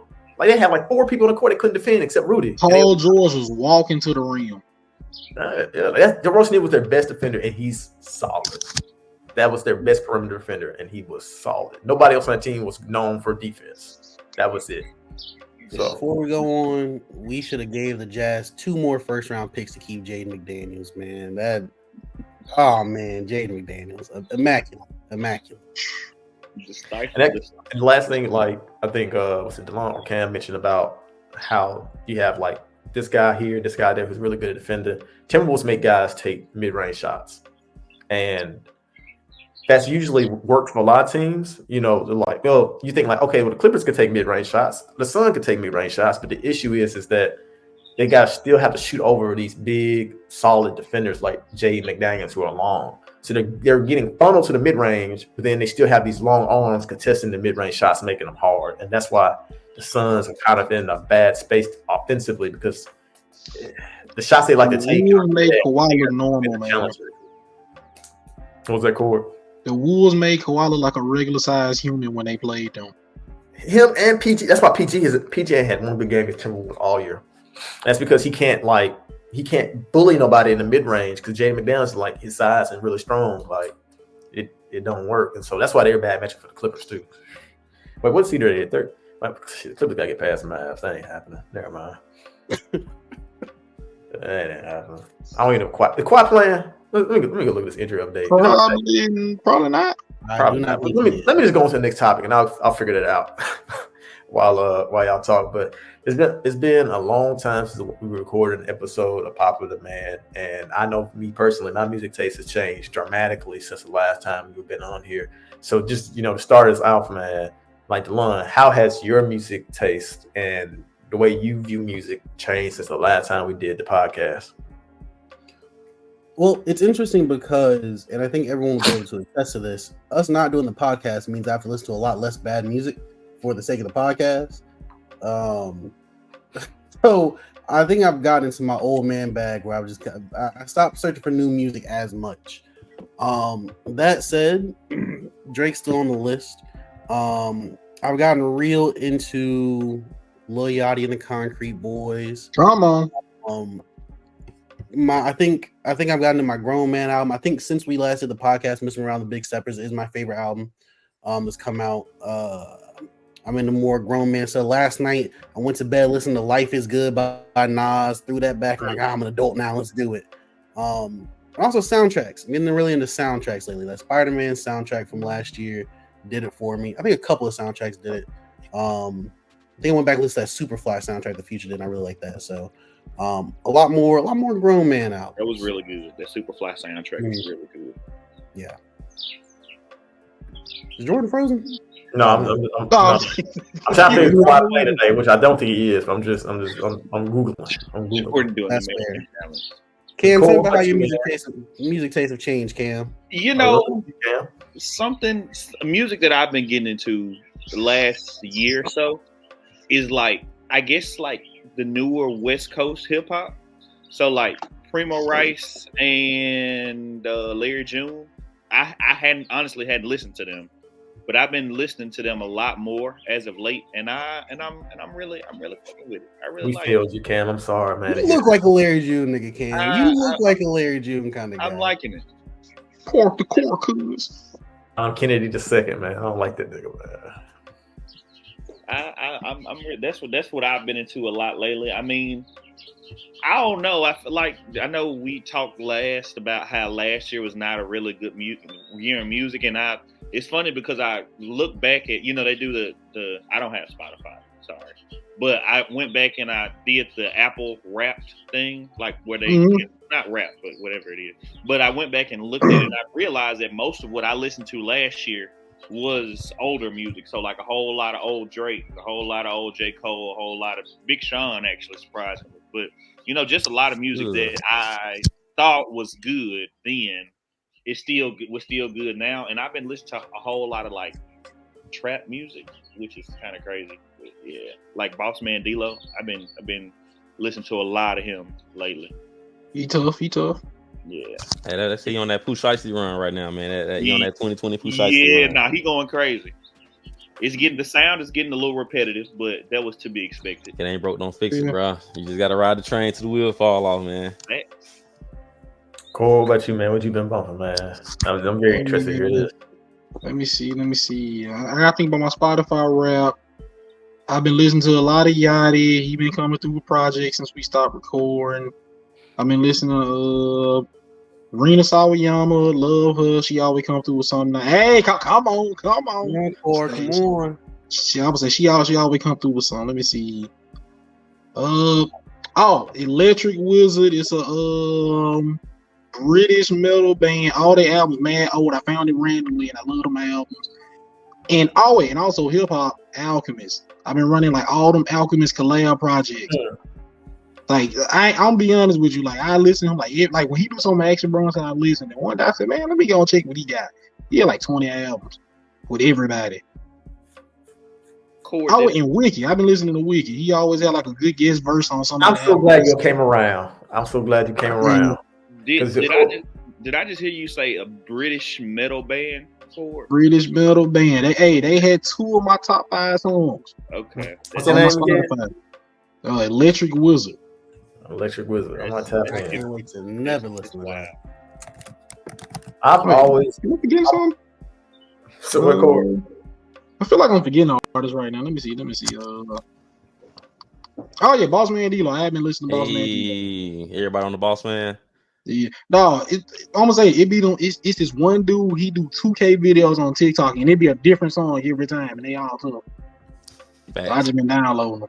Have y'all seen the video where it's like the niggas like, I bet in the first 2 lines of the song he gonna say something about money, and the nigga do it like every song. Talk about crashing his car too. He gonna talk about crashing that car. He gonna give you a whole breakdown how he getting that money. I respect it. And he gonna say nigga every time. Jacque, what about you, that man? That little cadence tough, man. I don't care what nobody say. I'm kind of in my cam bag. I've been listening to a lot of old stuff. I bought me a record player a couple months back, so I've been collecting some albums. Started with The Boy. You know what I'm saying? Got a couple J. Cole joints. Got some other older record. I gotta look at my what's the name? But I've been doing a lot of record. Going to record places and buying those. As far as on my Apple Music. I kind of listen to songs like I'm just whatever feels good to my ear. So like Boss Man D-Lo, got some Lil Yacht in there, and trying to get in the raw wave. Dirk is don't do it for your mental health. Facts. But just really a lot of old R&B. Honestly, is what I've been. It's been the most consistent thing. That and like old Dirk albums and things of that nature. But about the same, man. Nothing too crazy. I ain't gonna hold y'all. Somebody that I left out that I feel like we kind of disrespecting right now. Glow and Sexy Red been going crazy. Sexy Red he got the sauce, bro. Sexy Red, like Glow new album. I really do. She I went a lot more than the last one. I'll be honest with you. Yeah. Sexy got the blueprint. I don't think Sexy's going anywhere. Like she just knows what's going. She know what people want. Yeah, she know what the streets want, man. She know the streets. She tuned in. I was a little hesitant at first. I ain't gonna hold you, but every song she be hitting. What? And it's crazy because, like, just for narrative purposes, I be wanting not to like the music, and then I listen to it, and I be like, damn, this shit good though. No, dog. On Me is good. They said Sexy found the blueprint in his Soulja Boy. Okay, no. You know what's funny? Because when I was listening to her, I said, "No, she remind." Because every line be having me laugh. I'm like, she remind me of somebody. And it click. She remind me of Lil B. Like when I hear her rap, it makes me think Lil B. I rock with. She remind you Lil B? What'd you say it? Lil B. Yeah, I thought that's what you said. Oh, okay. I guess so, Corey. You got that one, Corey. You got it. Yeah, you got it. The bass guy. Am I the only one confused? Hey, I'm confused too. K. Rich said that That was it. niggas ain't listening to DeBarge no more. He might like Spotify song, man. I got him right there, man. I've been listening to some Chico. I've been listening to some DeBarge, you know, man. Just a little How bit. many of them is it? How many of them is it? How many of the barges? The barges. That's a good question. I actually don't know. It's a whole family of them, which is crazy. That like one of them is like El DeBarge because he's like, nah, I'm the DeBarge. Like that's kind of, I don't know the family history, but for one of them niggas to be El DeBarge is crazy.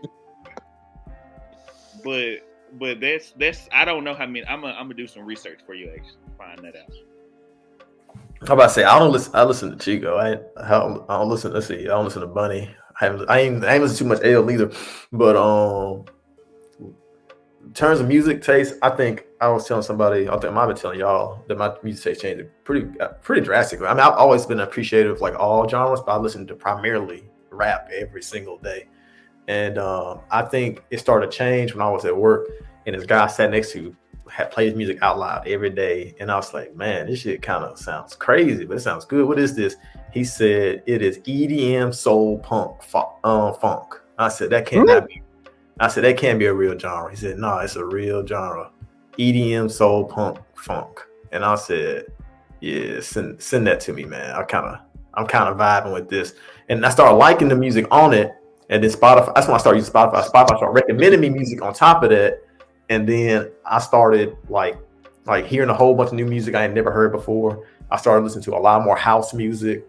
I started listening to a lot more electronic, instrumental type music. You listening to AB? Nigga tapped into that. I have listened to some AB. And from there, I started listening to more kind of like some old soul, because like it was a lot of soul sampling on some of those beats. So I started listening to the actual soul songs, a lot of funk, some R&B, some like super old R&B, and some neo soul. And that's really what I was listening to for like a smooth like year or two. Like I wasn't really listening to rap at all. I had kind of checked out completely. And but more recently, rap I've been listening to. That Schoolboy Q, that new album was hard. I enjoyed that a lot. I like Tierra Whack's new album. That was tough. And then She got an album? It took 10 years for her to drop an album, but she finally came. It finally came. And then of course Future's two new albums were really, really good. Enjoyed those a lot. And but that's about it, man. I've been listening to a whole lot of other genres with like random songs from random different people on Spotify. So like most time on the day, I just like turn my Spotify on. I go to my like playlist, or I go to my weekly songs they recommend me, and I just go from there. But yeah, that's about it. Oh wait, have you ever heard Brazilian funk? I like 3 of them songs. Maybe I might have. I didn't know what it was. What genre that I might not know what the genre was called at the time. I don't know none of the artists or the name of the songs. The songs just be tough. Yeah, I don't be like outside of rap. While I've been listening to a lot of outside rap stuff, I really don't be remembering the names of the artists. I just be hearing the music on Spotify. I'm like, this sounds tough, like it, and then it's on my playlist then, and then I go from there.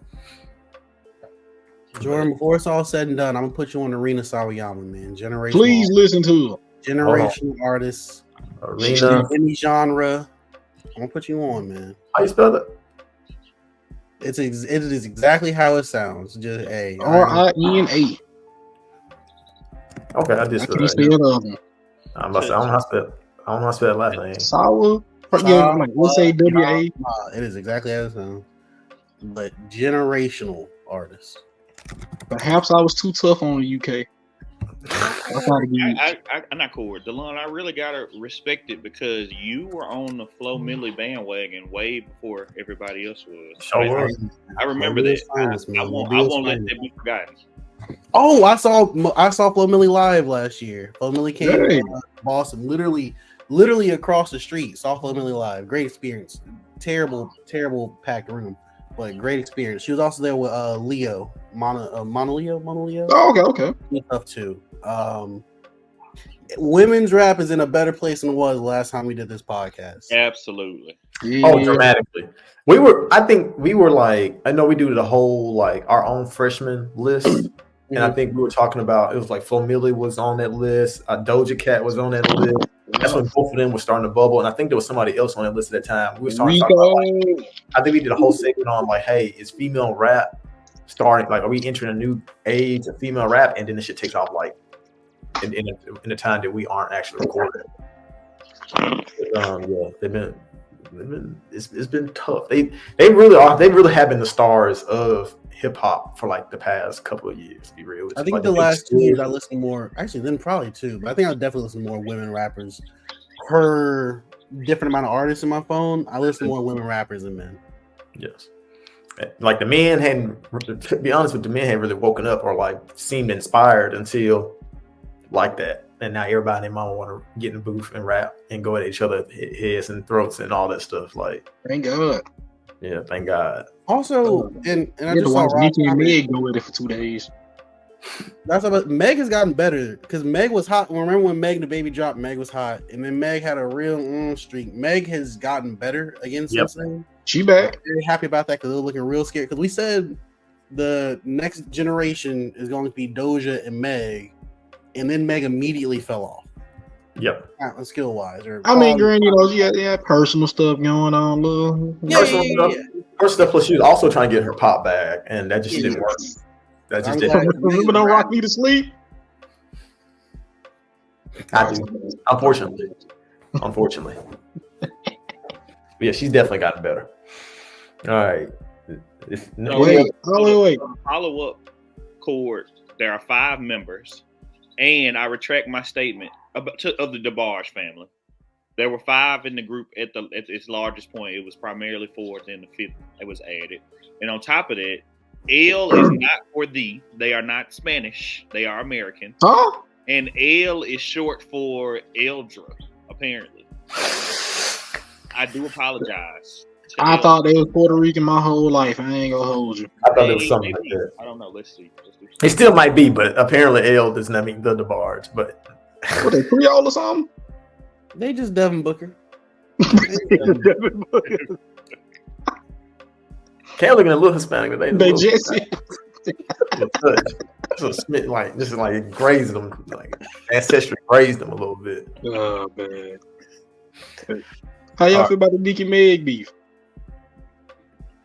You mean like something new, or you mean like? No, you know, like you know when it happened, we on pod at the time. I thought nigga was in the wrong, like she generally is, but you know. But also, you know, now I think about it, there's ever been an instance where Nicki was beefing with somebody, and I said, you know what, Nicki, you right. Almost at the beginning of the Cardi B thing was the only time I think I was ever like, okay, I'm with you. Then when did she start dragging it, and I'm like, I can't support you no more. But also, we got to give Meg her flowers, because if you think about it, she set the first shot. Yes, she did. She told us about BBL Drizzy before Ross did. Yeah. Oh, also, I've realized that Nicki and Travis Scott had a song together this past week, so they not beefing no more. Yeah. Did they drop a song? Just because he blocked her from #1? Yeah, that's why they hated each other. And then she went and was talking about his child and all this. The baby, like, using the baby for streams. I mean, it worked. I miss that. That's tough. You was talking about she tweeted about Stormy, like she was talking about the baby, like. Look, I'm gonna say this: is a meet and greet with a baby for the album crazy? Yes, but it worked, so I can't judge her. Judge her. She just mad she didn't think it. But I was like, oh wait, Travis Scott, like it's the FTCU remix featuring Travis Scott, Chris Brown, and who else is on the song? And Sexy Red. That's a lie. I had sent that song to Mero and said they got 2 of your favorite artists on the same song, don't they, Mero? Wait, you know what? I wish Mero was here right now. Nah, I told Mero about it. He was like, he said, dang, I ain't get the invite. And he was like, I was gonna decline anyways, but still. Because let me tell you, it's been a rough couple months for Mero, man. To see your goat go out like this gotta hurt. Who you talking about? You know who I'm talking about. You know J. Cole, are you? No, I'm talking about another guy from New York. The guy from New York. He own a lot of artists. Oh, The devil, come on, man. Oh, yeah, That's tough. That's Yeah. tough. yeah, He be dancing and stuff. yeah. Not saying his Meryl said he name. been rocking with what's the guy name? The weird guy. I can't think of his name right now. The Cardi. weird guy. He said he listened to some Cardi as of late, man. Yeah, he said you gotta listen keep to you Cardi. on your toes. Hey man, You gotta Meryl keep would have been a your toes, lot you know, happier if he had the listened to next us 6 years ago. You know, Mary come around on a lot of stuff, man. It takes some time, man. Who He was it? waited Somebody- to Pop Smoke died to be like, nah, man, he holding it down for New York. I told him that, like, he do that all the time. It was something. He sent me a song from somebody not too long ago. I'm like, bro, I thought you did not like this, man. No, Joy Badass. I used to tell him all the We time. told him. I would Joy think you would Badass. like Joy Badass. He's a young, lyrical miracle guy who rap over old ass beats. Restoring the feeling. He just texted me one day, like, man, Joy Badass, tough. I should have been listening. I said, nigga, I told you that shit like 8 years ago. Joey Badass is like the most New York. Yes. He did not like Joy Badass until like the past. Hey, couple years. He Mary gotta be different, bro. He don't if When everybody on the Billy popped train, he up, don't what'd want he to be on say? the train. They can't. Man, be they on the from train right now. Buffalo. They ain't even really New York. Like, no, does it matter where they from? They I can agree. rap. Mary will give Griselda their props in Oh no, 2030. he hates Griselda. He said them Buffalo niggas. He don't like them. He gonna give them their props in 2030, like he do all the time, man. He ain't gonna catch Mary being a dick rider, man. He ain't gonna. He ain't gonna catch him doing that. Yeah, you gonna catch Meryl Diddy Blaze. ain't from them boroughs. He loved him. And that, you know what? You wanna know what? That's when I knew Drake was really going crazy. Meryl wouldn't even hate him. When Meryl and Cord united, the two biggest haters I know, I was like, oh yeah, Drake in his bag. Aubrey in his bag, man. The two Crippin' haters- blood holding the biggest haters bandana I know together. on Drake's Mero. Bro, that's the thing. I talked to him about the Drake diss and I talked to him about the Chris Brown diss. And I was like, you know what? And that was funny because I told him that I was like, I don't think we ever been on the same page about anything. Oh, He said what the Chris Brown and Quavo diss, but that shit was disrespectful. Nah, you gotta fight him. But you can't even Quavo, fight him you with gotta a black kill him, belt. man. So you gotta hit him with the stomp the yard He method. ain't gonna crack. It's a tough combo. It's a tough you got combo. hit him with a car. The So. stomp the yard method, but that's the only way moving forward. Throw 'Cause radiation at him. if I you love get there trying some. to harmonize on the beat, I'm an 8. What did Jesse say yesterday about Quavo trying to Quavo? harmonize on the beat of this. Hey man, And also the way it elevated is crazy. Quavo was like, "Oh, you tender," and then Chris Brown was like, "Yeah, you should have died instead of take away." How we get here? Oh, the funny thing is, I didn't even know what they were beefing about. So I when said he it brought came up from some- nowhere. Yeah, Meryl said he I blamed didn't- all I this on Cat Williams. I thought he would beef with Offset. Nah, I niggas remember saying they got Cat into a Williams scrap a opened couple the years ago. floor. I remember I that. remember they were sitting at the what's name and they was mad at said Yeah. both looking mad when they were seeing each other at the fashion show thing. It was some basketball game. That nigga was like, "Yeah, Quavo, fuck you." Like I was like, Yeah, he was like, come hoop. He's like, y'all favorite rapper scared to come Yeah. hoop. Come hoop. Bitch ass nigga. And I was like, Yeah. okay. No, he legit said. Yeah, he legit said he Yeah. called him a bitch ass nigga and everything. He's like, yeah, nigga, y'all favorite rapper ducking smoke. Come hoop, bitch ass nigga. Now, who's Quavo's favorite rapper? Who? No, man, these women they embarrass you, boy. Sweetie didn't deny nothing. She just got on the Yeah. timeline laughing. That ain't his woman. She ain't got to do that. Man, He that gotta was be him. crazy. No, the thing is, they said she was YG now, so I'm really confused. She is. She is. You on the TL reminiscing? You on the TL? Ooh, I had a time. No, you can't say that. Hey, Jesse in the group chat said if he tried to respond with a top 40 pop song chorus, he might need to stay quiet. I said, this cover Jesse was so funny. It was so It is even crazy because Quavo trying to sing and harmonize with his diss, and then Chris Brown rapping like King Von on his diss. I'm gonna need them to get on the same page, man. Hey man, that was crazy. Like I said, you can't fight him because he's a black belt. Yeah, You can't play him one-on-one in basketball. He probably gonna cook you. Gotta bring You that can't Regal box Steel him. out. he can't out rap him. him. You can't out single. Can't out harmonize. You just gotta hit him with the stomp the yard method, man. That first couple. You minutes of gotta the movie, get You gotta. It's so funny because every new development in their beef happens the same day as like Kendrick and Drake. And so it's just like in the background, like this Man, it's the undercard match. It's the undercard match. They would call them TL. This is the undercard match. Like these, like Drake and Kendrick hate each other, but I don't think no blood gonna be spilled over this. But in the background, you got these two like threatening each other's lives. And it keeps and it's crazy because neither one of them are like when you listen to their music, they ain't neither one of them talk about murdering nobody. They the first ones ready to smoke somebody. And also, it got to be crazy to beat for somebody that you can't beat in any category. You can't do nothing. There's, like I said, you got to hit You them can't even with say the you stomp rich. yard, bro. The first 10 minutes, you got to invite Chris Brown to a dance off.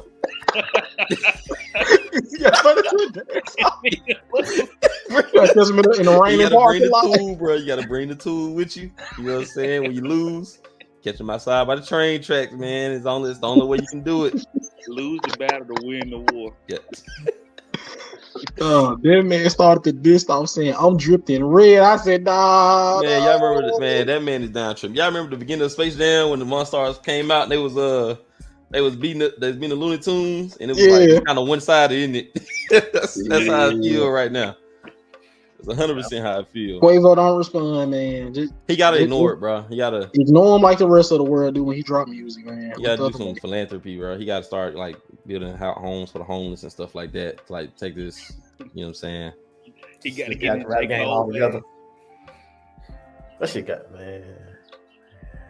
That's tough. Pray for YG. Pray for YG. Man.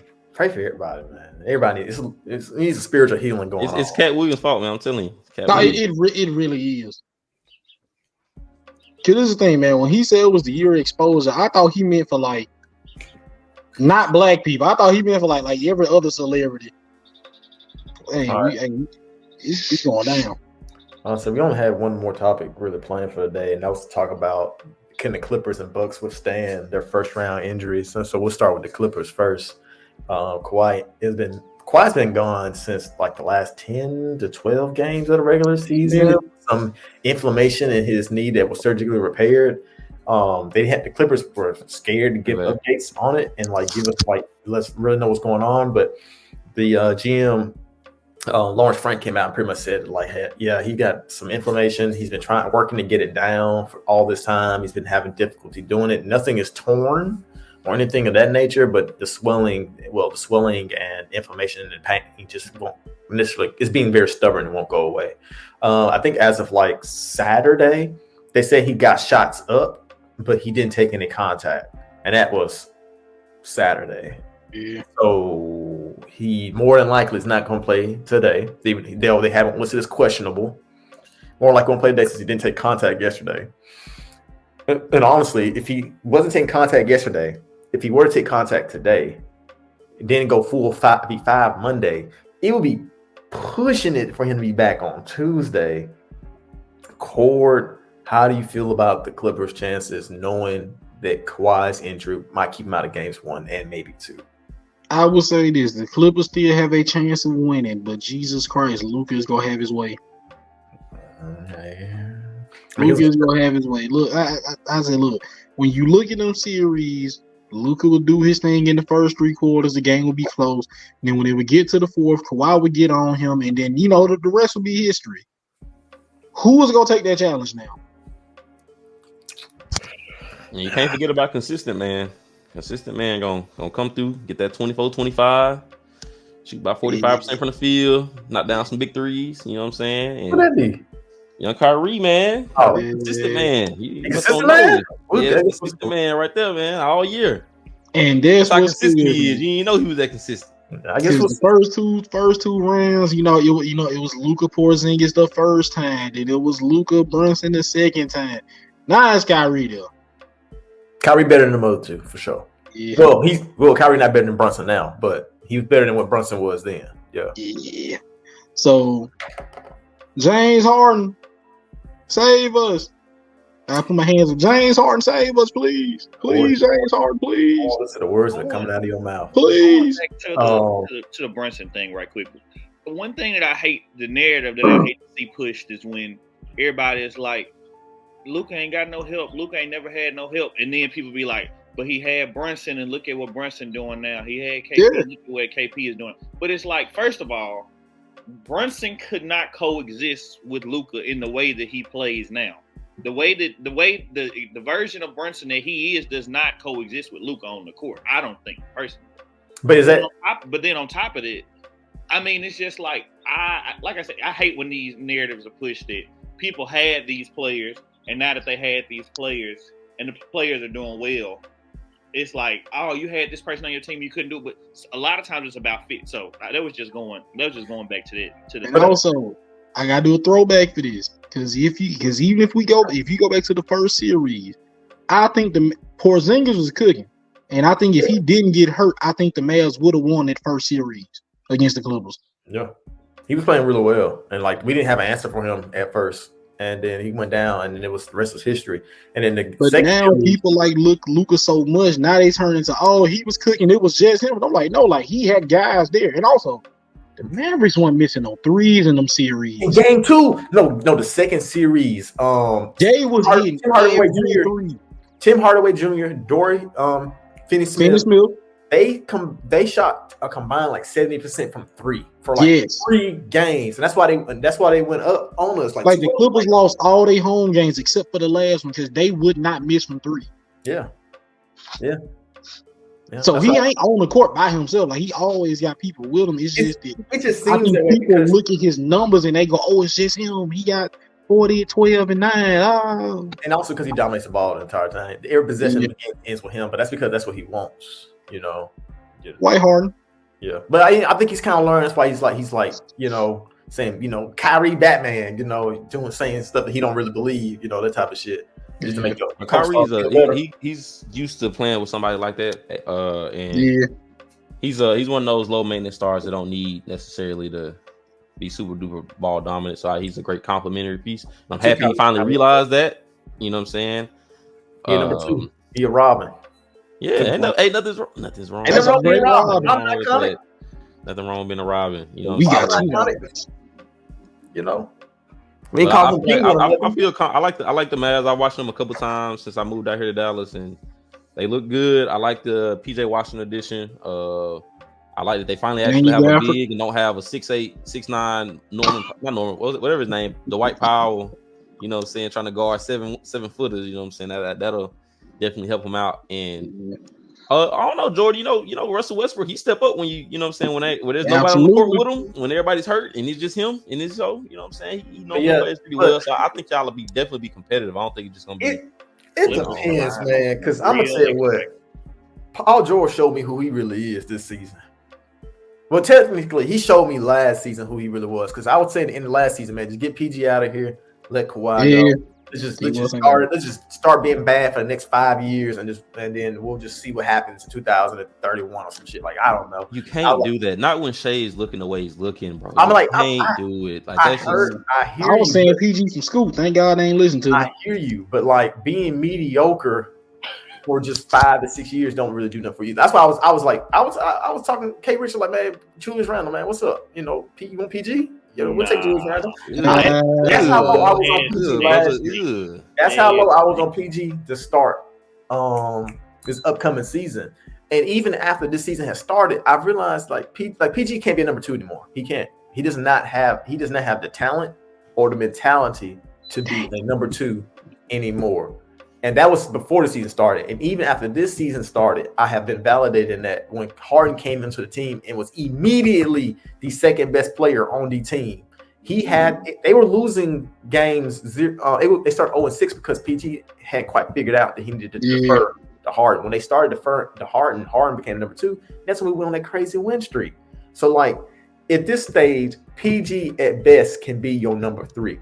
So that's why without Kawhi, I don't have any hope in us winning these games because one, this team struggles to defend without Kawhi because it's too small. The front office messed us up by getting rid of all our forwards outside of to get Harden.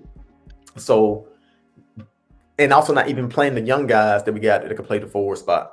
So now we drafted 2 years in a row. We're gonna be worse trying to defend Luka, and our offense isn't gonna be as good because really, Harden can't be a number 1 anymore. He's better suited for a number 2 role. And PG can't be the number 1. He can't even be the 2. He's the 3. Like, I don't have no faith. I really don't have no faith in them winning game 1 without Kawhi. Kawhi ain't out there. If Kawhi's out there and he's 60%, I give us a chance to win. I like our chances. If Kawhi ain't out there, we're not winning game 1. If Kawhi ain't out there, we ain't winning game 2. This series will be over probably in 5 games. And be honest with you, if we lose games 1 and 2, Kawhi might say, I ain't coming back. So we might be over in 4 games. We might win 1 game without Kawhi. Kawhi don't come back at all. That's how I see it, man. I don't have faith in PG, man. He lost all good faith from me last season. And I don't. Yeah, I don't. You know, and it's really sad to see. Can y'all hear me? Yeah. I was about to say it's really sad to see. Damn, what is this? Oh, hold on, I'm gonna mute right quick. All right. But yeah, Mavs they could make the Western Conference Finals because if they beat the Clippers, they'll play against the Thunder, which I think they would be more than capable of beating the Thunder. They would have the best player in the series in Luka. The second best player in the series would then be Shy, and then the Mavs would have the third best player in Kyrie. Oh no, J-Dub is a X factor though, man. J-Dub and Come on. what's his name? Shit. Hey man, them boys looking like they looking nice. And that's slouches. I don't know who as of right now. I don't know who I'd take because I need to see what the Thunder look like in the postseason. Because the Don't postseason, forget the Gittler. Mm-hmm. but I know what the Mavs look like in the postseason. I know what Luka does. I have to wait and see what the Thunder do before I make a prediction on. Did you call him the Giddler? The Gittler. That's crazy. Dang, this Giddler. That's crazy. All right, I gotta go, y'all boys. I catch y'all. All right, man. And you know what, we have been for a long ass time, but naturally because we had a lot to talk about. But any other closing thoughts, opinions? Is that a green screen behind you, Jordan? Yeah, it is. I use it as a stream. Oh, okay. Yeah. Okay. All right. The Clippers may be down bad. We ain't worse than the Bucks though. Doc Rivers is a terrorist. Never forget. We told y'all for years. The funny thing about the Bucks, the funny thing about Dark Rivers is that he thrives when he's in a corner. When he doesn't have his toys, like his big stars, his teams somehow find ways to win. So I wouldn't write the Bucks off completely without Giannis, but Damian Lillard is a buster. I don't believe in him. Yeah. And I don't know. I haven't seen Tyrese Halliburton in the last like 15, 20 games of the season, so I don't know what's been wrong with him. But like he might see Dame. I'm a little worried about him with the playoffs. You know, this is gonna be the first time. Yada. But you know, he lights up Dame every time they met up this season. So we'll see if it continues. Yeah. Calling Dame a buster is crazy. Glorilla I'm with you though. You're fine. Glorilla got a tweet coming for you. Glow Lillard. Hey, man. Little ex-wife. He ain't the only one with bars. His ex-wife. That's a bar right there. Nah, she cooked. She cooked. That shit had my ass tickled early in the morning. I said, Not Jordan. what's up? Never mind. Keep going. All right, man. She a better rapping than Dame. She got more bars than Dame. My bad, man. Yeah, what it is. But all right. That's all I got. You guys got anything else? I'm a Chicago Sky fan now. Book it. Okay. Definitely gonna catch a WNBA game this week for the first time in my life. Hey, Angel Reese was supposed to be in Minnesota, but we traded back to invest in the Paige Buchers next year. Minnesota legend Paige Buchers coming home. I would love it. I'm gonna say Cora. So what's you know I saw on TL they was saying what's Angel Reese's new name gonna be because you know she can't be the Bayou Barbie anymore. Which one do you like better, Lil Reese or Almighty Angel? No. Almighty Angel go hit it, and when they find out what they mean, they gonna be like, "No, you gotta take that. You gotta take that down." No, because she already tweeted 5-star Barbie, and I was like, "Oh, they setting you up, baby. They setting you up. This ain't the city for that. Not at all. Not at all." She gonna come up with something. All right. We appreciate everybody for tuning in. This has been a lot of fun. May not be a weekly type deal, but we're gonna figure something out. Maybe do a little bit more stuff. We won't be gone 2-3 years again before we do something, but we'll figure all those details out. Make sure y'all have them. We appreciate y'all for tuning in. Y'all stay easy. Stay problematic. Shout out to the posse. We out of here.